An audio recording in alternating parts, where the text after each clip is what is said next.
किस्मती है। आपने देखा जो आज की जो कत्ल है, ये समझो ये मेरी बेटी थी, ये हमारे घर में 10 साल से बैठी थी और 10 साल से हम उसको बेटी मानते हैं और बहुत ही जनतल से। ये बड़ी बदकिस्मती है जम्मू कश्मीर के अवाम के लिए, खासकर कश्मीरी के लिए, कि हम सारे देश में बदनाम हो जाते हैं। इस ऐसी किलिंग जो होती है उससे हम बदनाम हो जाते हैं सारे देश में।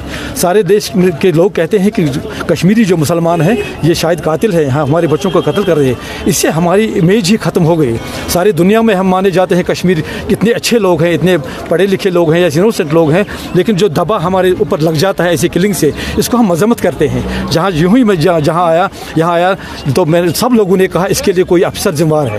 एडमिनिस्ट्रेशन में कुछ अफसर हैं जो इस किलिंग के लिए जिम्मेवार हैं और इन अफसरों के खिलाफ हम एक्शन ले लेंगे इंशाअल्लाह। मसलन में आगे बात करूँगा, एलजी साहब से बात करूँगा, डिप्टी कमिश्नर से बात करूँगा, एसएसपी साहब जो मौके पर यहाँ बैठे हैं, डीआईजी साहब भी आ रहे हैं। लेकिन यहाँ के लोग, यहाँ के जो कश्मीरी लोग, जो मुस्लिम मेजॉरिटी लोग हैं, यहाँ हमारी बहनें रो रही थी जो उनके साथ नौकरी में करती हैं, हमारे बुजुर्ग रो रहे थे कि इतनी इनोसेंट बची थी। लिहाजा इस किलिंग को जहाँ जो भी सुनता होगा इसके लिए हम मजम्मत करते हैं और आने वाले कल में उन लोगों को ये बहुत महंगा पड़ेगा जो ऐसी इनोसेंट किलिंग यहाँ हमारे कश्मीर में कर रहे हैं और हमको बदनाम कर रहे हैं। ये बताइए कि हम घसीटेंगे। आज मैं पहली बार इतना तेज़ बयान दे रहा हूँ ताकि जम्मू कश्मीर के लोग जो सुनेंगे, जो इस किलिंग में इन्वॉल्व है, इन लोगों को भी जहन में होना चाहिए कि हम बैठने वाले नहीं है और ब्रूटली एक्शन उन लोगों के खिलाफ कर देंगे जो इस कत्ल में मुलवस है। भाई भी उसी स्कूल में मतलब नौकरी करता है। यहाँ की एडमिनिस्ट्रेशन इतनी बेवकूफ़ है, मेरी फुल प्रूफ सिक्योरिटी है,